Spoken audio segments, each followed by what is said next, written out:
Сәлем құрметті жан, Перизат Султан каналына қош келдің. Каналға тіркеліп, лайк басып, комментарий қалдыруды ұмытпа.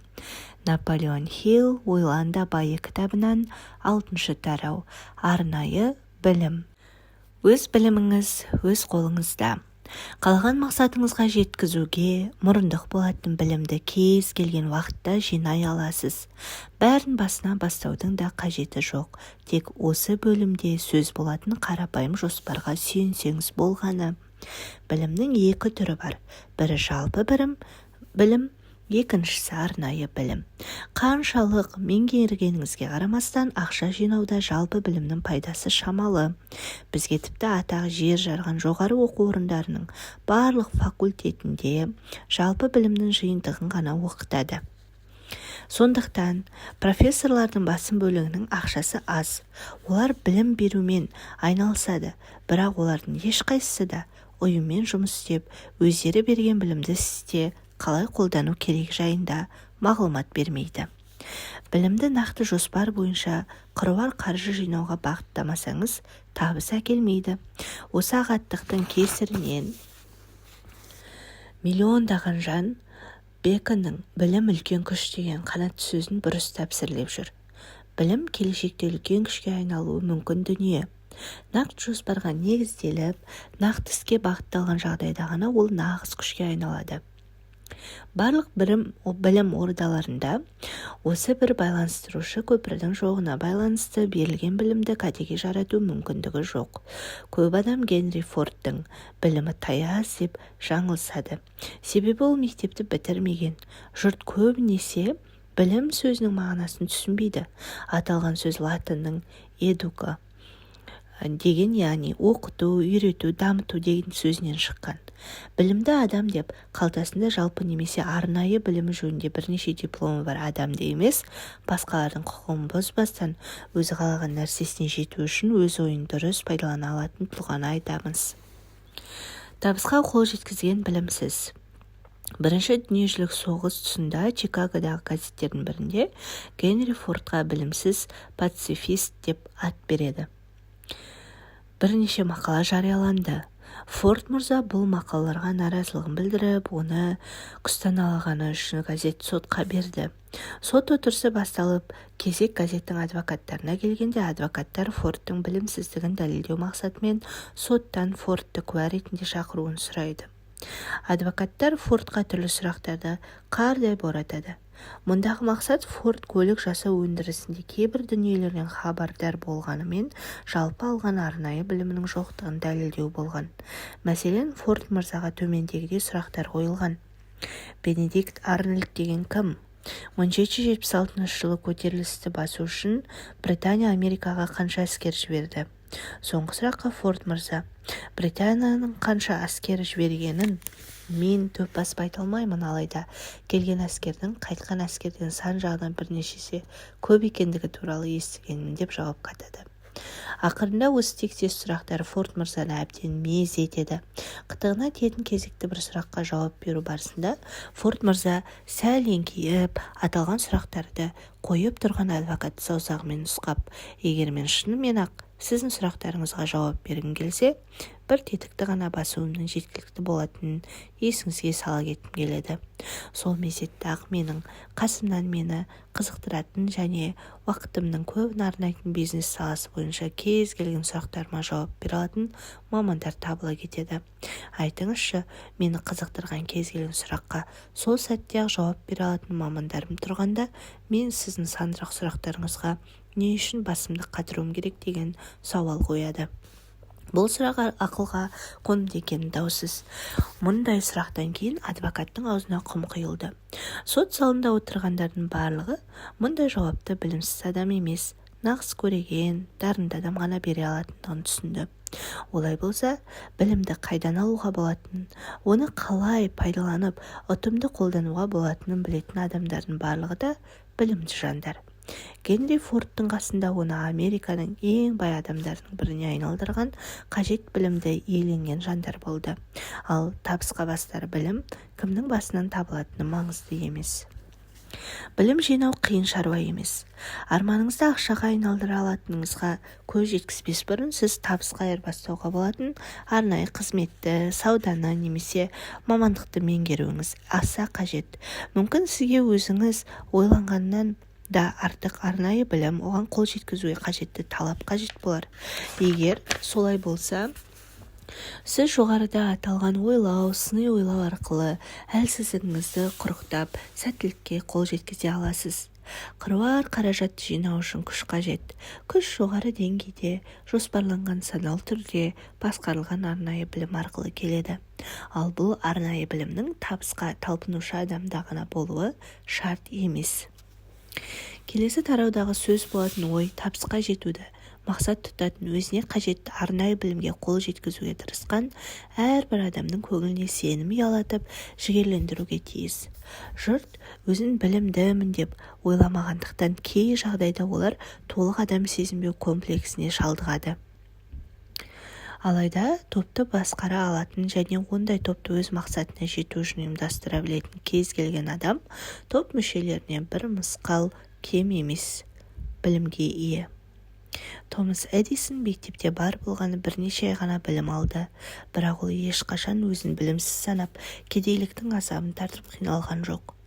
Генри Фордтың 6 сыныптық қана білімі болды. Оған қарамастан ол қаржылық жағынан қиындық көрмеді. Альберт Эйнштейн әлемде өзгертетін ғылыми теорияларын жарыққа шығара бастағанда патенттік бюрода хатшы болып жұмыс істеп жүрген. Арнайы білім ең арзан қызметтің бірі. Егер оған күмәндансаңыз, кез келген университеттің есеп айырысу парағына көз жүгіртіп көріңіз. Білімді қайдан алуға болады? Алдымен сізге қандай арнайы білім керек? Ол білімнің не үшін қажет екенін анықтап алыңыз. Шынтуайтында сіздің өмірлік ұраныңыз, алдыңызға қойған мақсатыңыз қандай білім қажет екенін анықтауға септеседі. Осы мәселені бір жақты қылғаннан кейін шешімін табуға тиіс келесі нәрсе білімнің ауқымы болмақ. Солардың ішіндегі өте қажет болуы мүмкін жағдайларды төмендегідей топтауға болады. Бірінші, тұлғаның білімі және жинақтаған тәжірибесі. Екінші, басқалармен бірлесе отырып қол жеткізуге болатын білім және тәжірибе. Үшінші, колледж және университет. Төртінші, көпшілік кітапханалар, кітаптар мен айлық басылымдар арқылы өркениетке қажетті барлық білімге қол жеткізесіз. Бесінші, арнайы тренингтер, курстар. Білімге қол жеткізгеннен кейін оны ұйымдастырып, нақты жоспарлар арқылы белгілі бір мақсатқа жету үшін қолдана білу қажет. Білімді белгілі бір мақсатқа бағыттап, ұтымды қолдана білген жағдайда ғана бағасы артпақ. Егер сіз қосымша білім алғыңыз келсе, алдымен не үшін қажет болды дегенді анықтап алыңыз. Сосын сенімді ақпарат көзі арқылы бұл білімді қайдан және қалай алуға болатынын білуге тырысыңыз. Қай саланы алмайық, өзіне сенімді адам табысқа жетуіне көмектесетін мақсат, білім және мамандыққа қол жеткізуге қажетті арнайы білімнен бас тартпайды. Ал білімнің құнын білмейтін, табыс туралы түсініктен жұрдай адамдар мектеп қабырғасынан кеткен күні білім алу кезеңі аяқталды деп ойлайды. Алайда мектепте алған білімнің өз білгеніңді тәжірибе жүзінде іске асыру үшін берер шамалы. Мамандық бұл бүгінгі күннің ұранына айналған сөз. Мұны Колумбия университетінің кадрлар жөніндегі директоры Роберт Мур газет беттерінде шетпұштақтап айтып та жүр. Ең көп сұранысқа ие мамандар. Жұмыс берушілер арасында сұранысқа ие мамандар қатарына бухгалтер, статистика мамандығы бойынша дәріс алған бизнес мектептерінің түлектері, әр саланың инженерлері, журналистер, сәулетшілер, химиктер, дарынды көшбасшылар мен мықты ұйымдастырушылар кіреді. Білім ордасында жүріп-ақ белсенділігімен көзге түскен, маңайындағы жандармен тіл табыса білетін және сабақ үлгерімі жағынан басқалардан көш ілгері болған студенттің кітаптан басын көтермей, басқа дүниелерден мақұрым қалған студентпен салыстырғанда артықшылығы бар. Өз саласының көшбасшысы, алдыңғы қатарлы индустриялық компаниялардың бірі саналатын компания өкілінің Мур мырзаға жазған бір хатында университеттің болашағының үміт күттірер түлектері жайлы. Бізге басқару саласын алға жылжыта алатын адам қажет. Осыған байланысты біз үшін аталған адамның алған білімнен гөрі оның ақылды, қайратты, жігерлі, кез келген жағдайда қиындықтан жол таба білуі аса маңызды деп жазған еді. Тәжірибе ауадай қажет. Жазғы демалыс кезінде студенттерді офис, дүкен, өндіріс орындарында жұмысқа тартып, тәжірибе жинақтаулары керек деген ұсыныс тастаған Мор мырза, университеттің 2-3 курстарында оқып жүрген студенттерден белгілі бір мамандықты таңдауын талап ету керек. Егер студент оқу жоспарындағы мамандыққа сай келмейтін пәндермен әуре болып жүрсе, олар кеш болмай тұрып сол жерде тоқтағаны дұрыс деп ойын жалғаған. Колледж және университеттер сұранысқа ие мамандықтар бойынша маман дайындау қажет екенін естен шығармаған жөн, деген ол, оқу орындарының қосымша білім беруге де қатты көңіл бөлуі қажет екенін баса айтқан еді. Қазіргі кезде үлкен қалаларда молынан ашылып жатқан кешкі курстардың да арнайы білім алуды көксеген азаматтарға берері мол. ақш-та ашылған сырттай оқу бөлімдері барлық хат жетер жердегі азаматтарға арнайы бағдарламалар бойынша арнайы білім бере алады. Үйде отырып осылайша білім алудың артықшылығы, білім алып жатқан адам жұмысынан қол үзбестен бос уақытта ғана бұл іспен шұғылдана алады. Сырттай оқудың тағы бір артықшылығы, мұндай мектепті мұқият таңдаған жөн. Сырттай оқуға бағытталған пәндер көбіне бағыт-бағдар кеңес беруге арналады. Ал бұл арнайы білім алуға талпынған жандар үшін баға жетпес құндылық. Талмай оқу және тәртіп. Қиналмай қол жеткізген, тегін келген қандай да болмасын дүниенің құны жоқ. Әрі оған күлмәнмен қарайтындар да көп. Сондықтан болар, біз орта мектепте тегін алған білімнен нәтиже шығара бермейміз. Бірақ арнайы білім беру орталығында нақты бағдарлама бойынша қол жеткізген, өзін-өзі басқара білу дағдысы тегін білім алу кезінде жоғалтқан мүмкіншіліктердің орнын толтырмақ. Бұл тұрғыда сырттай оқытатын мектептер мен курстарын берері мол. Олардағы оқу төлемінің төмендігі соншалық, олар бергенінің есесін артығымен және аз уақыттың ішінде қайтарып алуды мақсат тұтады. Алайда маңдай термен тапқан ақшасын алған білім үшін төлеп отырған студент өзінің жақсы немесе жаман оқығанына қарамастан оқуды жалғастыра береді. Басқа жағдайда ол оқуды әлдеқашан тастап кетер еді. Сырттай білім беру орындары мұндай жағдайға аса көңіл бөле бермейді. Өйткені олар алған ақшасының есесіне шешім шығара білу, жылдам әрекет ету және бастаған істі аяқсыз қалдырмау сияқты қасиеттерді студенттердің санасына құя бермек. Мен бұл жағдайдың шындыққа жанасатындығына 45 жыл бұрын куә болған едім. Аталған оқиға жарнама саласы бойынша сырттай курсқа жазылған кезімде болған еді. 8 бе 10 ба анық есімде жоқ. Сабақтан кейін мен дәріске баруды доғардым. Алайда мектеп оқу төлемі жөніндегі есебін бірінің артынан бірін жіберуін тоқтатпады. Сонымен қатар менің мектепке бармай жүргеніме қарамастан ақша төлеуімді талап етті. Қалай болған күнде де мен ақша төлейтін болсам, жаңа жүзінде алған білімім үшін ақша төлеуге міндеттедім. Кеткен ақшамды қайтарып алу үшін оқуымды әрі қарай жалғастыруға тура келетінін түсіндім. Сондықтан қайтып келіп оқуымды жалғастырдым. Сол кезде мектептің қаржы жүйесі өте ұтымды жұмыс істейтінін ойлаған едім. Кейіннен бұл саясаттың менің алған білімім үшін орны айрықша болғанын түсіндім.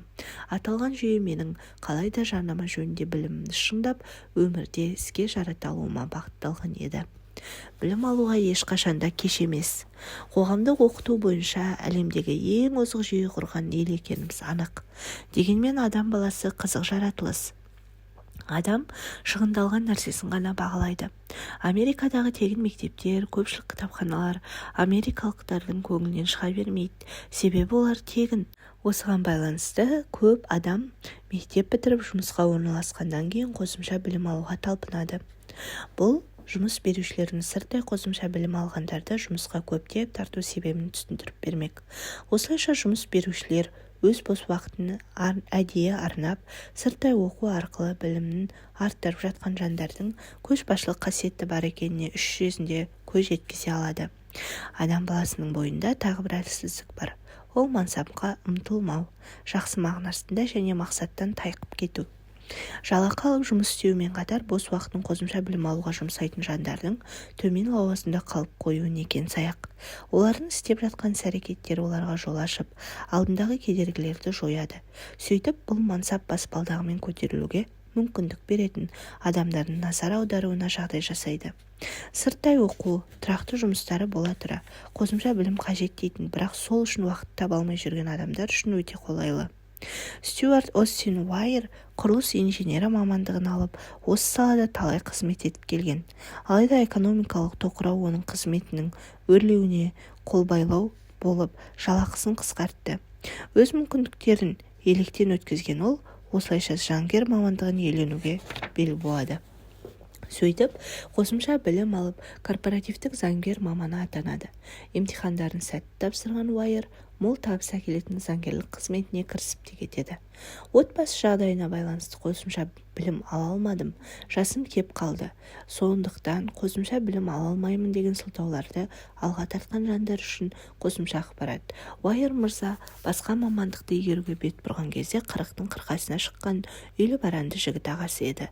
Қосымша білім беретін оқу орындары жайлы мол мағлұмат жинай алуының арқасында басқалардың 4 жылда алатын оқуын Уайер мырза 2-ақ жылда тамамдап шықты. Олай болса, қалай білім алуға болатынын білу үшін артық ақша шығынданудың еш зияны жоқ. Жылжымалы бухгалтерия. Нақты бір мысал келтіріп көрелік.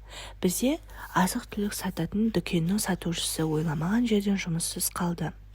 Бухгалтерлік бойынша асы көп жинаған тәжірибесін есіне түсіріп, сатушы бухгалтерлік курсқа жазылады. Сөйтіп, бухгалтерлік жүйе бойынша соңғы жетістіктермен танысумен қатар іс қағаздарын жүргізу және бизнес саласы бойынша қосымша білім алады. Аз ғана ақшаға өзі жұмыс істеген дүкеннен бастап 100 шақты шағын бизнес өкілдерімен олардың есеп-қисабына көмектесу туралы келісімшартқа қол қояды. Бұл ой табыс әкеліп, әлгі әйел жеңіл жүк машинасына жылжымалы кеңсе орнатып, оны заманауи жабдықтармен жабдықтайды. Қазіргі кезде оның көшпелі кеңсесі бар. Онда еңбек ететін бухгалтерлер мен көмекшілер шағын кәсіпкерлерге азынаулық қаражатқа жоғарғы деңгейде есепшілік қызмет көрсетеді. Осы бір табыспен гүлденген бизнеске оны арнайы білімі мен ұшы-қиыры жоқ арманы жетелегені сөзсіз. Тек соңғы жылдың өзінде ол дүкен сатушысы болған кезінде алған айлығынан 10 есе артық салық төледі. Оның табысының негізгі көзі дұрыс ой. Жұмыссыз қалған саудагерге осы бір ойды айтып берген адам ретінде ендігі сөз болатын жаңа ой сізге тіптен мол қаржы әкелеріне сенімдімін. Бұл ой маған алғаш рет бөлшек сауданы тастап көтерме саудамен айналысқан адаммен сөйлескеннен кейін келген еді. Аталған жоспарды оның жұмыссыздығын шешудің бірден-бір жол ретінде ұсынғанымда ол, маған бұл ойыңыз ұнайды, бірақ мұны қалайша қолма-қол ақшаға айырбастауға болатынын білмеймін деп жауап берген болатын. Ол өзінің бухгалтерлік білімін қалай іске асырып пайда табуға білмейтіндігін айтып шағымданған еді. Осыған байланысты тез арада шешілуі қажет жаңа мәселе туындады. Машинка басушы қыздың көмегімен қолда барлық құжаттың басын құрау арқылы бухгалтерлік өнер туралы бухгалтерліктің жаңа жүйесі саналатын жылжымалы бухгалтерия хақында кереметтей бір кітап бастап шығардық. Кітапты жарыққа шығарғанымыздың тиімді болғаны соншалық көп уақыт өтпей бұл істің иесінің тапсырысы тіптен арта түсті. Қалай жұмыс табуға болады, жоспар кітап жазыңыз. Біздің елімізде жеке тұлғаның қызметін жарнамалаудың жолдарын жетік білетін сауда-саттық мамандарының қызметіне мұқтаж мыңдаған адам бар. Төмендегі айтылатын ой осындай адамдардың қажеттілігінен келіп туындады. Бірақ ол бір ғана адамның қажеттілігін өтеуге бағытталмайды. Бұл керемет ойлардың иесі, арманды шындыққа ұластыра алатын адам. Ол өз идеясынан жаңа мамандықты көре білді. Осылайша саудаға қатысты ақыл-кеңеске мұқтаж жандарды жолға салатын жаңа жұмыс түрі пайда болды. Бұл әйел колледжді енді ғана тамамдап жұмысқа орналаса алмай жүрген баласына және сол сияқты көп адамға көмектесу ниетімен жеке тұлға қызметін жарнамалау жөнінде теңдесі жоқ жоспар құра білді. Әйелдің өз баласы үшін жасап шығарған ғажап жоспарын мен бұрын-соңды көрмегенмін. Кітап жазылып біткен кезде ол тек 50 беттен ғана тұратынды. Солай бола тұра ондағы ақпарат жүйелі түрде берілген, және әйел бұл кітапта баласының неге қабілетті екенін, мектепте оның қалай оқығандығын, өмірден алған тәжірибесін және тағы сол секілді басқа да жағдайларды бастан аяқ тәптіштеп суреттеп берген еді. Жоба кітап сонымен қатар бұл әйелдің баласының қандай мамандық иесі болғысы келетінін, сол мамандыққа қол жеткізу үшін қандай жұмыс істеу керек жөнінде де әңгіме қозғайды. Бұл жоба кітапты дайындауға бірнеше ғана апта кетті. Осы арада кітаптың авторы қызметін жарнамалау үшін не істеу керегін біліп келу мақсатымен ұлын көпшілік кітапханаға күн сайын сүбей жіберіп отырды. Сонымен қатар ұлының армандаған жұмысына қол жеткізуіне көмектесу мақсатымен бұл әйел ұлын анда-санда бәсекелестеріне де жіберіп тұратын. Осылайша оның ұлы бәсекелестерінің бизнес жобалары мен олардың іске асыру тәсілдерімен жете таныса алды. Жоспар жасалып біткен кезде кітапқа болашақ жұмыс берушілерге арналған баға жетпес ақыл-кеңестер енгізіліп, оқырманға жол тартты. Мансап жасауға жұмсалатын 10 жылыңды қалай текке сарп етпеуге болады? Кейбір жандардың көкейінде бір жұмысқа жеткізу үшін мұнша бір қанталған болып, қиналудың қажеті бар ма деген сұрақ туындауы мүмкін. Бұған берер жауабым мынау. Жұмысты тиянақты істесең еш қиналмайсың. Бұл әйелдің баласына көмектесу үшін жасаған жоспары бірінші сұхбаттасудан кейін-ақ ұлының армандаған жалақысы жоғары жұмысына қол жеткізуіне көмектесті. Оның үстіне бұл жігіт еңбек жолын төменгі сатыдан емес, бірден атқарушы менеджердің көмекшісі қызметінен бастап жоғары жалақыға ие болды. Мұның бәрі бізге не үшін қажет? Бірінші айтарымыз, жұмысқа орналасу үшін берген өтінішінде жігіттің жұмыс жоспарын қысқа да нұсқа түрде көрсеткеннің арқасында жұмыс берушілер одан 10 жылдық жұмыс тәжірибесінің болуын және осы қызметке кірісу үшін бәрін басынан бастауды талап етпеді. Әрине, тәжірибе жинау үшін төменнен бастап, сосын ғана мансап баспалдағымен жоғары көтерілу орынды болар. Бірақ оған қарсы айтар уәжіміз де бар. Төменнен бастағандардың көпшілігінің жұмыстан бастарын көтеріп, жоғарыға ұмтылу үшін мүмкіндік туа бермейді. Сол себепті олар төменде қала береді. Жай ғана төменнен жоғары қарау немесе жоғары ұмтылу үнемі дерлік жақсы нәтижеге жеткізбейді. Керісінше, ол адамның биікке ұмтылған талабын, жоғары мансапқа жетсем деген арманын сөндіруі де ғажап емес. Біз оны жағдайға мойынсыну дейміз. Яғни күнделікті күйбең тіршілікті сөзсіз қабылдау арқылы тағдырымызды қолдан жасап аламыз. Ал күнделікті күйбең тіршіліктің әдетке айналатындығы сонша, одан арылуды ойлап бас қатырып жатпаймызды. Бұл неге төменнен емес, 1-2 саты жоғарыдан бастау керек екенін түсіндіріп бермек.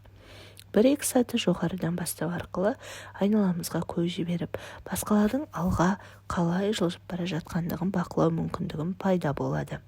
Осылайша алдыңызда кең жолдар ашылып, жоғары өрлеу мүмкіндігі пайда болған сәтте ойланбастан-ақ жоғарыға самғайтын боласыз. Әлем жеңімпаздарды ұнатады. Менің айтқандарымның айқын көрінісі ретінде Дэн Галпинді атауға болады. Университет табалдырығында жүрген кезінде ол Кнут Рокненің басшылығымен атақты Нотр-Дам футбол командасының 1930 жылғы ұлттық чемпионатының менеджері болған еді. Галпин университетті тамамдаған сәтте сондай бір алагеуім шақ туды. Алапат тоқырау орнап, жұмыс орындары қысқартыла бастаған еді.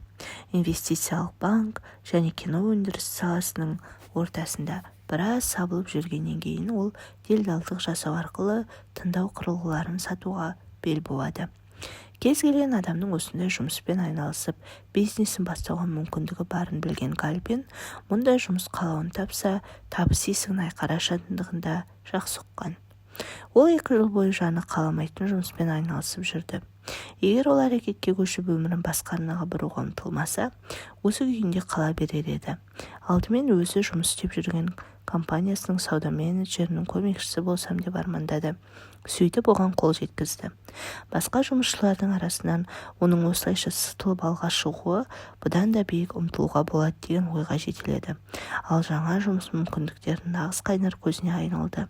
Галпин бұл саудадан көп пайдаға кенеліп, атағы бәсекелес компанияның директорлар кеңесінің төрағасы Эндрюге де жетеді.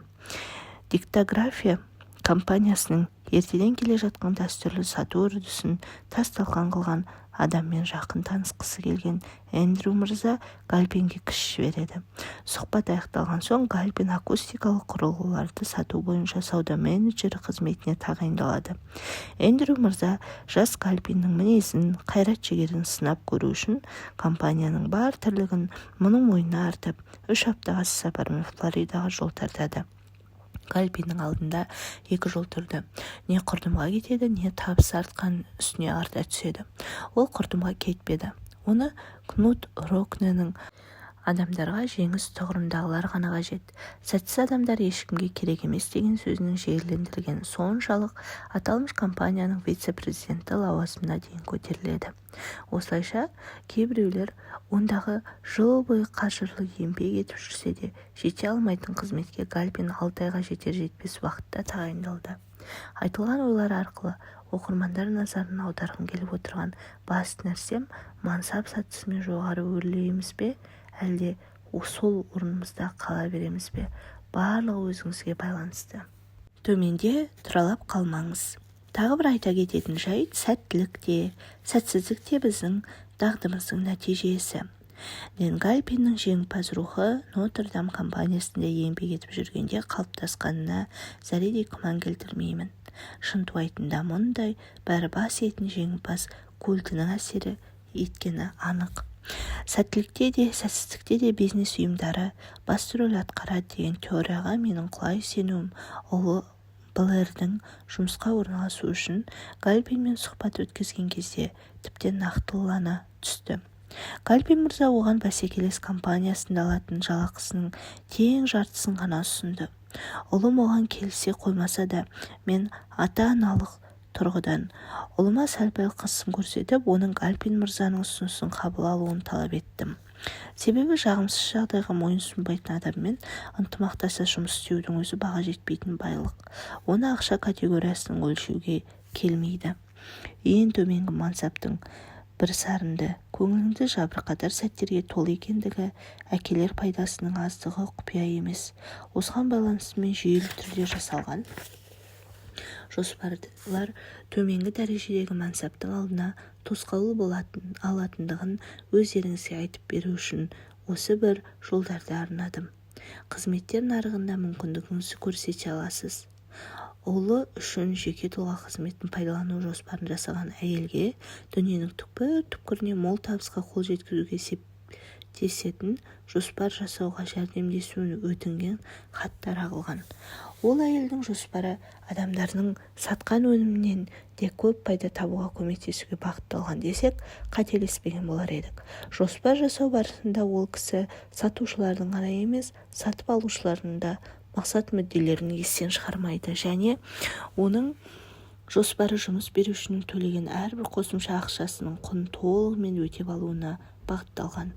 Егер сіз шабытыңызға ерік беріп, қызметіңіздің өтеуі бола алатын пайда көзін іздесеңіз, жүрген болсаңыз, төменде көрсетілген жоспар сізге жол сілтей алатыны сөзсіз.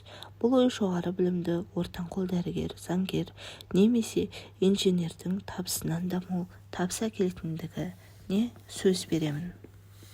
Төменде тұрып қалмаңыз. Тағы бір айта кететін жайт, сәттілік те, сәтсіздік те біздің дағдымыздың нәтижесі. Дэн Галпиннің жеңімпаз рухы Нотр-Дам командасында еңбек етіп жүргенде қалыптасқанына зәредей күмән келтірмеймін. Шынтуайтында мұнда бәрі бас иетін жеңімпаз культінің әсер еткені анық. Сәттілікте, сәтсіздікте бизнес ұйымдары басты рөл атқарады деген теорияға менің құлай сенуім ұлым Блэрдің жұмысқа орналасу үшін Галпинмен сұхбат өткізген кезде тіптен нақтылана түсті. Гальпин мырза оған бәсекелес компаниясында алатын жалақысының тең жартысын ғана ұсынды. Ұлым оған келісе қоймаса да, мен ата-аналық тұрғыдан ұлыма сәл-пәл қысым көрсетіп, оның Гальпин мырзаның ұсынысын қабыл алуын талап еттім. Себебі жағымсыз жағдайға мойынсұнбайтын адаммен ынтымақтаса жұмыс істеудің өзі баға жетпейтін байлық. Оны ақша категориясымен өлшеуге келмейді. Ең төменгі мансаптың бір сарынды, көңіліңді жабырқатар сәттерге толы екендігі, әкелер пайдасының аздығы құпия емес. Осыған байланысты мен жүйелі түрде жасалған жоспарлар төменгі дәрежедегі мансаптың алдына тосқауыл бола алатындығын өздеріңізге айтып беру үшін осы бір жолдарды арнадым. Қызметтер нарығында мүмкіндігіңізді көрсете аласыз. Ұлы үшін жеке тұлға қызметін пайдалану жоспарын жасаған әйелге дүниенің түкпір-түкпіріне мол табысқа қол жеткізуге септесетін жоспар жасауға жәрдемдесуін өтінген хат таратылған. Ол әйелдің жоспары адамдардың сатқан өнімінен де көп пайда табуға көмектесуге бағытталған десек, қателеспеген болар едік. Жоспар жасау барысында ол кісі сатушылардың ғана емес, сатып алушылардың да мақсат мүдделерін естен шығармайды, және оның жоспары жұмыс берушінің төлеген әрбір қосымша ақшасының құнын толығымен өтеп алуына бағытталған. Егер сіз шабытыңызға ерік беріп, қызметіміздің өтеуі бола алатын пайда көзін іздестіріп жүрген болсаңыз, төменде көрсетілген жоспардың сізге жол сілтей алатыны сөзсіз. Бұл ой жоғары білімді ортанқол дәрігер, заңгер немесе инженердің табысынан да мол табыс әкелетіндігіне сөз беремін. Жасампаз идеялардың құнын өлшеуге келмейді. Айтылған ойдың негізгі түйіні арнайы білім. Байлыққа белше есінен батып, ақшаның астында қала алмай жүрген адамдарға қажетті басты нәрсе арнайы білім. Оның құндылығы жоғары болуымен қатар, қол жеткізуде жеңілірек. Бұл ойдың шындыққа жанасатындығы соншалық басқаларға көмектесе білетін, сондай-ақ басқалардың өз қызметтерін жарнамалауына жағдай жасауға талпынатын адамдар үшін мүмкіндік есігі үнемі ашық, әр оларға сұраныс та көп. Қабілет дегеніміз қиялдай білу. Бұл арнайы білімді оймен сабақтастыра алатын ұйымдасқан жоспар түрінде адамдарды байлыққа жеткізетін қиялдың бір түрі. Сіз қиялға ерік бере білсеңіз, ол сіздің армандаған байлығыңызға жол ашып, табысқа жеткізер арманға жетелейді. Есіңізде болсын, ең басты байлығыңыз идеяңыз, ал арнайы білімді алу қиын шаруа емес. Есіңде сақта, білім дегеніміз ықтимал күш қана. Сіз өз біліміңізді нақты мақсатқа жеткізерде жоспар құруға бағыттай аласыз. Өзіңіздің және өзге де табысты жандардың тәжірибесінен білім жинау үшін санаңызды ашыңыз. Генри Форд білімсіз жан болғанымен ақша табу қолдан келді. Осы тарауда сөз болған білім көздерін кәдеге жаратуға ұмтылыңыз. Білім жинау қиын іс емес. Сауда-саттықпен айналысқанға дайын болмасаңыз, идеяларыңыз бен қызметіңізді қымбатқа сата аласыз. Алпысты алқымдаған кісілердің қолынан келгені сіздің де қолыңыздан келеді. Жан-жақты ойластырылған жоспар ұқыпты жас маманның уақыт оздырмай қызметте өрлеуіне мүмкіндік береді. Осы тарауда сөз болған қызметтерді сату бойынша жасалған жоспар 10 жыл уақытыңызды сарп етпей, бірден мансап жолында өрлеуіңізге мүмкіндік береді.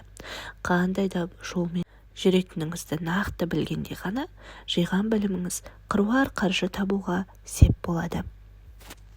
Егер соңына дейін тыңдаған болсаңыз, лайк басып, комментарий қалдырып, каналға тіркелуді ұмытпаңыз. Махаббатпен, Перизат, Султан.